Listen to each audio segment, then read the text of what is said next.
Celebrities.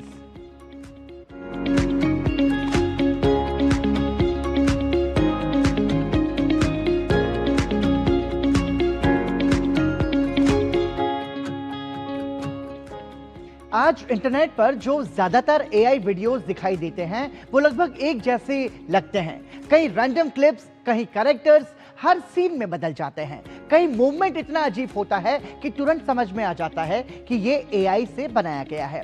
और इसी तरह के लो एफर्ट कंटेंट को लोग आज एआई स्लो कहते हैं। लेकिन सही प्लानिंग, सिनेमैटिक विजन और क्रिएटिव डायरेक्शन के साथ एआई वीडियोस इतने पावरफुल बन सकते हैं कि वो किसी रियल फिल्म प्रोडक्शन जैसे महसूस हों। फर्क सिर्फ टूल का नहीं होता, फर्क होता है सोच और एग्जीक्यूशन का। इस वीडियो में हम समझेंगे एआई वीडियो क्रिएशन के अलग अलग लेवल्स। अगर आप भी एआई वीडियोस बनाते हैं या फ्यूचर में एआई फिल्म मेकिंग सीखना चाहते हैं तो ये वीडियो आपके लिए सिर्फ इंफॉर्मेटिव ही नहीं बल्कि गेम चेंजिंग होने वाला है। दोस्तों, अगर आप भी मेरी तरह हल्क वाली वीडियो बनाना चाहते हो ना, नहीं कुछ भी कहो, एआई स्लॉप देखने में मजा तो आता है नहीं, पर इसकी सबसे बड़ी दिक्कत है मोनेटाइजेशन। यहाँ तक कि यूट्यूब भी नहीं चाहता कि ऐसे वीडियोस उसके प्लेटफॉर्म पे रहें। लेकिन हम भी तो एआई का यूज करते हैं अपने वीडियोस में। फिलहाल तुम जो देख रहे हो वो भी एआई जनरेटेड ही है सब, क्योंकि यही है एआई का जादू। क्या है बे? जादू? मैंने जादू बोला है, तोतला साला। तो हम कैसे मोनेटाइज्ड हैं फिर? दरअसल तुम्हें इस एआई वीडियो जनरेशन में थोड़ा सा ब्रेन वॉश तो किया गया है, क्योंकि लोग ये तो बता देते हैं कि एआई का यूज करो वरना इस एरा में तुम पीछे निकल जाओगे। अगर इस एरा में विनर बनना है तो तुम्हें एआई का यूज करना पड़ेगा। लेकिन वो ये नहीं बताते कि एआई को सही से यूज करने के 5 लेवल्स होते हैं। पहले लेवल पे लोग 10 रुपए देने में भी सोचेंगे 100 बार, लेकिन वहीं लेवल 5 पे कोई लिमिट ही नहीं होती, क्योंकि वहां एंट्री होती है आपकी क्रिएटिविटी की। और थंबनेल में तो लोग कुछ भी बोलते हैं। हेलो जी, हाँ, मैंने 75 के लास्ट ऑप्शन दिया था।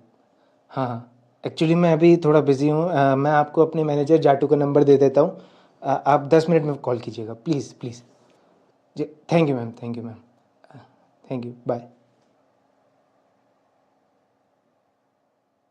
तो पहले लेवल पे आते हैं तुम्हारे हल्कू भैया, मोमोज भैया, चाय बहन। ये सारे जो एआई वीडियोस होते हैं वो लेवल 1 पे आते हैं, क्योंकि यहाँ सीधा प्रॉम्प्ट से वीडियो बनाई जा रही है। बिल्कुल बेसिक स्ट्रक्चर, आपको स्टोरी पता है, आपको डायलॉग्स पता है, प्रॉम्प्ट डालो और वीडियो तैयार। जैसे मैं एक प्रॉम्प्ट डालता हूँ, उड़ने वाली कार मुंबई सिटी के ऊपर से जा रही है। मैं हूँ पापा की परी और दुनिया के बारे में कोशिश कर। देखो कितनी बढ़िया है। अब ये स्टेज होती है एआई स्लॉप। लेकिन कभी सोचा है एआई स्लॉप को एआई स्लॉप क्यों कहते हैं? क्योंकि वहां पर आपका कंट्रोल नहीं होता, एआई का कंट्रोल होता है। एआई डिसाइड करता है कि उसको कैसे बनाना है, आप बस उसे इंस्ट्रक्शंस देते हो, जो देखा जाए तो फिर काफी जेनेरिक हो जाते हैं और लो एफर्ट होते हैं। और यही यूट्यूब ने अपनी पॉलिसीज में भी कहा था कि लो एफर्ट कंटेंट को वो प्रमोट नहीं करते, क्योंकि आपको इसमें ज्यादा से ज्यादा करना क्या है। सीधा चैट जीपीटी पे जाओ, चैट जीपीटी से कहे बेटे तू जरा हल्कू की जरा 4-5 स्टोरी लाइन बता दे डायलॉग के साथ। वो डायलॉग भी लिख के दे देगा सब कुछ, और कैसा स्टाइल चाहिए वो भी लिख के दे देगा। और बस फिर VO3 पे जाओ, उसे पेस्ट करो और मजे ही मजे। आयरनी देखो, VO3 गूगल का प्रोडक्ट है और यूट्यूब भी। फिलहाल जो लेवल 1 पे जो वीडियोस बनते हैं वो मेनली एंटरटेनमेंट पर्पसेस के लिए ही बनते हैं। फिर आता है लेवल 2, ग्राउंडेड शॉट। ये वो पहला लेवल होता है जहां हम एआई को एक डेटा पॉइंट देते हैं जिससे वो वीडियोस अच्छे से बना सके।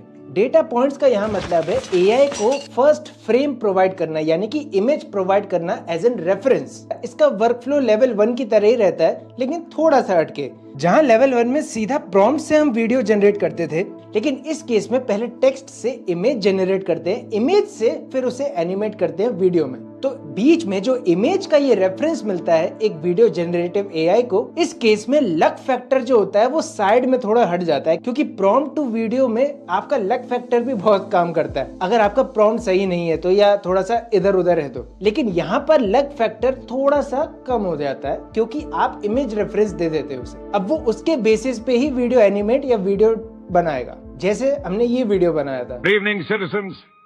This is Channel 7 News coming to you live. All eyes are on the Capitol. where diplomats stand shoulder to shoulder. A fragile ceasefire holds, but just barely tanks idle at the city gates, each moment heavier than the last. Will this be the tipping point? Stay with us, the world is...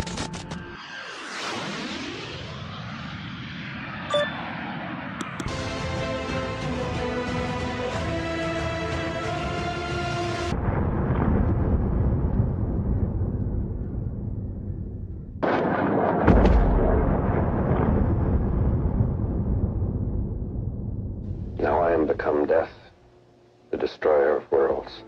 अब इस video को हमने touch भी नहीं किया है post production में, सिर्फ बैकग्राउंड म्यूजिक ही लगाया है और कटिंग कुटिंग की है बस। बाकी हमने मिड जर्नी से बस इसके इमेज बनाए और उन इमेज को सीधा ऑटो एनिमेट ही कर दिया। हमने प्रॉम्प्ट डालने का भी कष्ट नहीं किया और फिर एआई ने अपनी इंटेलिजेंस के इस्तेमाल से उस इमेज को एनिमेट किया। तो ये होता है लेवल 2, जहां पर आप सारा काम एआई पे छोड़ते हो, सिर्फ एक डेटा पॉइंट या रेफरेंस देके कि इस इमेज के हिसाब से ही तुझे हर काम करना है। आप ऑटो पे सेट कर दीजिए, अब एआई का काम है वो कैसे करता है, क्या करता है।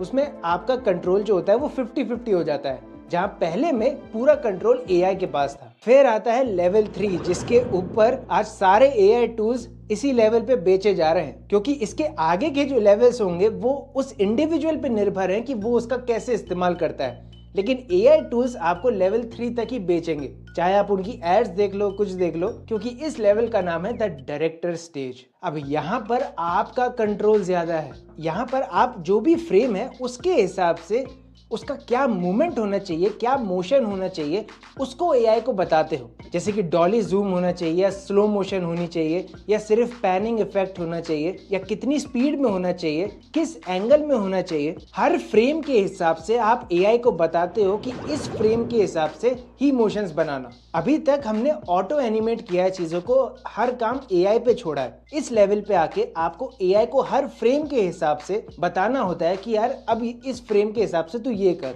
जैसे कि क्लिंग 3.0 में एक नया फीचर इस समय आया है मल्टी शॉट का। वहां पर आप हर शॉट के हिसाब से उसे बता सकते हैं कि कैसा शॉट वो होना चाहिए, क्लोजअप में होना चाहिए, वाइड एंगल होना चाहिए, टॉप एंगल होना चाहिए या zoom in zoom out effect कैसा दिखना चाहिए। अब यहाँ पर आपको फिल्म मेकिंग का थोड़ा सा दिमाग लगाना पड़ेगा कि कॉम्पोजिशंस क्या होती हैं और उसका यूज हम कैसे कर सकते हैं। अब वो आपकी क्रिएटिविटी है कि आप किस एंगल से क्या शॉट लेते हो, इसलिए इसको डायरेक्टर स्टेज भी कहते हैं। इसका हमने इस्तेमाल किया था हमारी इस वीडियो में कुछ ऐसे। जैसा कि राज बताते भी हैं कि उन्हें इन्फीरियरिटी कॉम्प्लेक्स था बचपन में। उनका कंपटीशन उनके कजन्स के साथ लगाया जाता था जिनके 90-95% आते थे और वो हर चीज में बिलो एवरेज स्टूडेंट ही थे, चाहे वो पढ़ाई के मामले में हो चाहे स्पोर्ट्स के मामले में हो। उनको हर वक्त इस चीज के लिए मॉक किया जाता था और ये उन्होंने इंटरव्यू में खुद कहा भी है। दुबई गया, मैंने दुबई में ऐसा किया। इस स्टेज पे आपको स्टोरी टेलिंग और फिल्म मेकिंग के जो कीवर्ड्स होते हैं वो भी पता होने बहुत जरूरी है। जैसे कि एंगुलर शॉट्स कितने तरीके के होते हैं, कॉम्पोजिशंस कितनी होती हैं और उसका कैसे इस्तेमाल करना है। इस स्टेज पे आकर आपको एआई को बताना पड़ता है और ज्यादा डिटेल देनी पड़ती है और उस हिसाब से आपको एक्यूरेट रिजल्ट्स के आसपास मिलते हैं। ऑब्वियसली आप यहाँ पर एआई को और ज्यादा डिटेल्स दे रहे हो पिछले लेवल्स के कंपैरिजन में, तो आपका वीडियो थोड़ा उनसे डिफरेंट बनेगा ही बनेगा। बस ये वो लेवल है, लास्ट लेवल, जहां पर 90% लोग इस समय ऑपरेट करते हैं, क्योंकि इसके आगे के जो 2 लेवल्स होते हैं वो बहुत, एक तो कम लोग भी बताते हैं और ऊपर से वहां खर्चा भी ज्यादा होता है टू बी ऑनेस्ट। इसीलिए लोग प्रेफर करते हैं कि लेवल 3 तक ही बनाओ और इसीलिए भी इन 3 स्टेजेस के हिसाब से ही आपको YouTube पे वीडियोस देखने को मिलते हैं या लोग इन्हीं तीनों के ऊपर ही अपने कोर्सेज भी भेज देते हैं। लेकिन मोनेटाइजेशन को बढ़ाने के चांसेस भी इन्हीं 2 लेवल्स पे आते हैं। Level 4, the story teller. इस लेवल की सबसे बड़ी मांग होती है कैरेक्टर और स्टाइल कंसिस्टेंसी। अब उसके बेसिस पे 3 चीजों का इस्तेमाल करना चाहिए। तुम एक साथ भी कर सकते हो और अलग अलग भी कर सकते हो अपने तरीके से, वो तुम्हारे ऊपर है। पहला, अभी तक हम एआई को एक इमेज देते थे, उसके ऊपर डिटेल्स देते थे, लेकिन इस लेवल पे तुम मल्टीपल इमेजेस, मल्टीपल प्रॉप्स या मल्टीपल रेफरेंसेस देते हो एआई को और ज्यादा खेलने के लिए। या दूसरा, एसेट्स जनरेट करने के लिए तुम एआई का इस्तेमाल करो या पेसिंग का इस्तेमाल करो। अब इसके कुछ एग्जांपल्स नहीं, यूज केसेस देखते हैं जिसका आप अपने तरीके से यूज कर सके। सबसे पहला यूज केस बताता हूं कि मल्टी एसेट्स का आप कैसे यूज कर सकते हो या प्रॉप्स का कैसे यूज कर सकते हो। उसके लिए मैं हिग्स फील्ड का इस्तेमाल कर रहा हूँ, आप किसी भी और AI टूल का इस्तेमाल कर सकते हो। अब हमें ये तो पता है कि हम मल्टीपल एंगल से अपने शॉट को ले सकते हैं, जो कि हमने पिछले लेवल पे देखा, लेकिन मल्टीपल एसेट्स और मल्टीपल प्रॉप्स का इस्तेमाल यहाँ करना पड़ता है। जैसे कि इस केस में हम सीधा सिनेमा स्टूडियो पे गए। अब यहाँ पर डायरेक्टर पैनल पे जब आप क्लिक करोगे तो यहाँ पर ऐड कैरेक्टर और प्रॉप्स का ऑप्शन भी आपको देखने को मिलता है। तो मान लो मुझे एक सीन क्रिएट करना है जहाँ पर मैं और ये एलियन जाटू जो है वो नरेंद्र मोदी स्टेडियम में मैच देख रहे हैं। अब उसके लिए मुझे स्टेडियम एज इन प्रॉप चाहिए होगा, उसकी इमेज चाहिए होगी, तो मैं वो डाउनलोड करूंगा और सीधा यहाँ जाके सबमिट कर दूंगा। अब AI इस इमेज के हिसाब से ही मेरे और जाटू की कॉन्वर्जेशन का एक इमेज तैयार करेगा। उसको ये एक्स्ट्रा रेफरेंस मिल गया, स्टेडियम की व्यू कैसी है और स्टेडियम कैसे दिखता है, उसको ये एक्स्ट्रा मिल गया। बस फिर क्या, इलेबोरेट करो कि आपका सीन क्या है, सीन में क्या चल रहा है, क्या डायलॉग्स हैं सीन में, और कैसा कैमरा शॉट का एंगल होना चाहिए, जो कि हमने डिस्कस किया अपने प्रीवियस लेवल्स में। बस वो सारे डिटेल्स हम डालेंगे और हमारा वीडियो तैयार।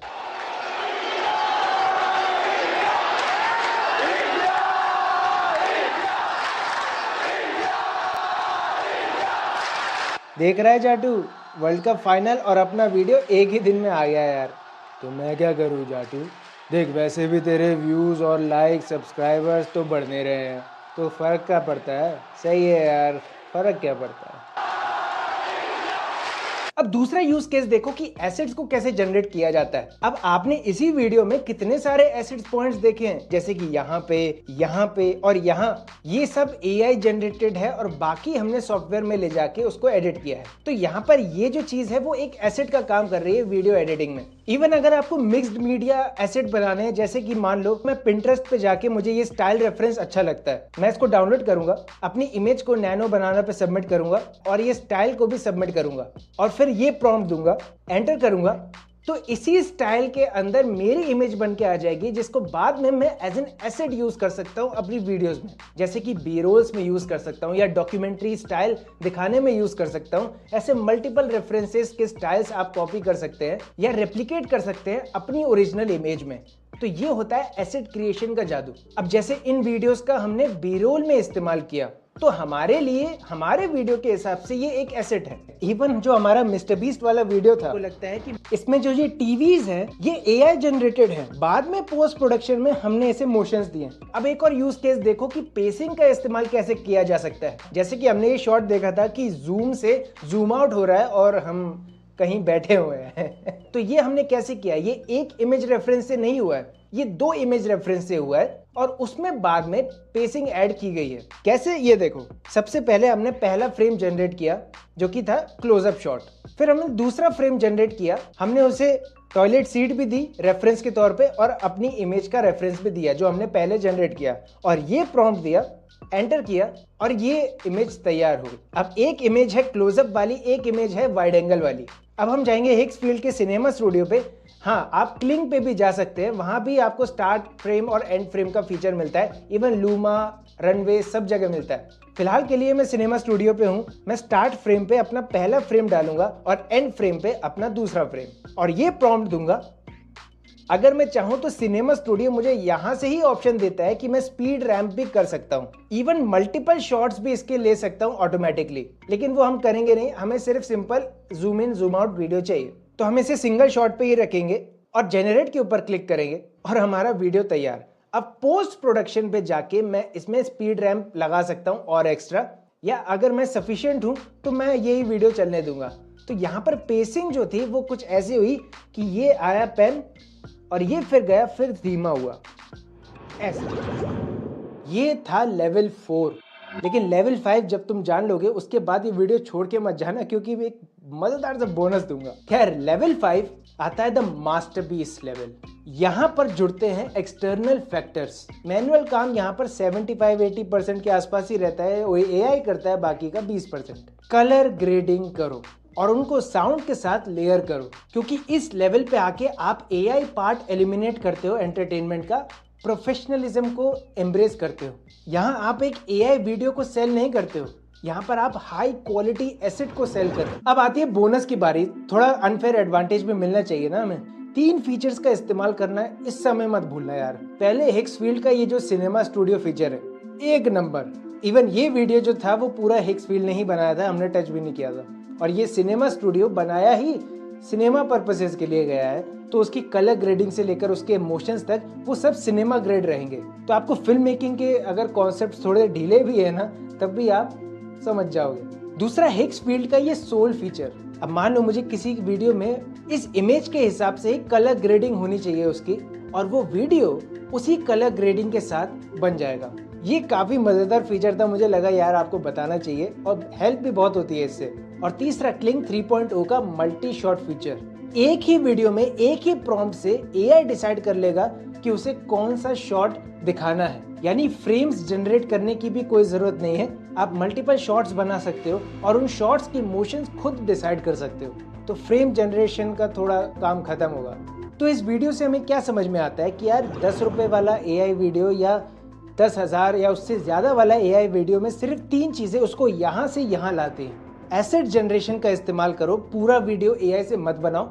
दूसरा, ह्यूमन एफर्ट एआई जितना ही लगाओ या उससे थोड़ा ज्यादा लगाओ। और तीसरा, मोशंस और कैमरा एंगल्स और पेसिंग से खेलो। प्लस अगर उसमें कलर ग्रेडिंग और टेक्सचर्स पोस्ट प्रोडक्शन में जोड़ दिए जाए, तैयार मास्टरपीस। लेकिन मैं अब भी मानता हूँ कि ये सब वेस्ट है जो तुमने अभी तक देखा है, क्योंकि हमने ये पता कर लिया कि एआई का कैसे इस्तेमाल करना है। लेकिन यहाँ पर सबसे बड़ी चीज जो फैक्टर बन के निकलती है वो है क्रिएटिविटी। आपकी खुद की ब्रेन की, यार खुद की ब्रेन की बात नहीं मानते हो तुम, चैट जीपीटी की मानते हो। तो आपकी क्रिएटिविटी हमेशा यूनिक रहेगी एक एआई पर्सपेक्टिव से। इसीलिए तो स्टोरी टेलिंग की मांग इस समय बहुत ज्यादा बढ़ चुकी है, क्योंकि एआई तुम्हें स्टोरीज बना के दे देगा, लेकिन उसके अंदर जान कैसे फूकनी है भाई, या लेवल 1 से लेवल 3 पे ही रहना है। बाकी अपने दिमाग पर विश्वास रखो, फोमो से दूर रहो, और जो एआई कोर्स इन 3 लेवल के हिसाब से बेच रहे हैं उनको बोलो क्षमा करो। और सैम अंकल को थोड़ी सांस लेने दो, वरना ब्रेन रॉट वाली वीडियोस बहुत हैं यूट्यूब पे। यहाँ रुक रहे हैं एक ब्रेक के लिए, बने रहिए।